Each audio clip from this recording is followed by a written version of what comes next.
ഇനി നമ്മളങ്ങനെ ഈ ഡൽഹിയിലെ ജമാ മസ്ജിദിൻ്റെ ഉൾവശത്തേക്ക് ആണ് പ്രവേശിക്കുന്നത്. അങ്ങനെ മുമ്പോട്ട് നീങ്ങുമ്പോൾ മസ്ജിദിൻ്റെ അതിഗംഭീരമായ കാഴ്ചകൾ കണ്ടു തുടങ്ങിയിരിക്കുന്നു. വലിയ ഒരു നടുമുറ്റത്തിൻ്റെ ഒരു ഭാഗത്താണ് ഈ മസ്ജിദ് സ്ഥിതി ചെയ്യുന്നത്. അതിഗംഭീരമായ മുഗൾ നിർമ്മിതിയുടെ സുന്ദരമായ കാഴ്ച.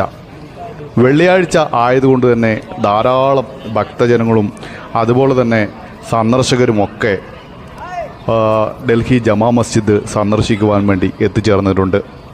ഏകദേശം 25,000 പേർക്ക് ഒരുമിച്ച് ചേർന്ന് പ്രാർത്ഥിക്കുവാനുള്ള ഒരു സൗകര്യമുള്ള സ്ഥലമാണ് ഇതിൻ്റെ നടുമുറ്റം.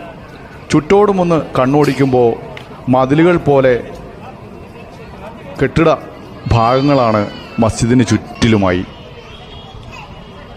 അതുപോലെ തന്നെ മസ്ജിദിനെക്കുറിച്ച് നമ്മൾ പരിശോധിക്കുമ്പോൾ 3 കൂറ്റൻ കവാടങ്ങളാണ് ഈ മസ്ജിദിന് ഉള്ളത്. നടുമുറ്റത്തായി ഒരു മാർബിൾ കുളവുമുണ്ട്. ഡൽഹി ജമാ മസ്ജിദ് 1650 തൊട്ട് 56 വരെയുള്ള കാലഘട്ടത്തിലാണ് ഷാജഹാൻ്റെ കാലത്ത് നിർമ്മിക്കപ്പെട്ടത്.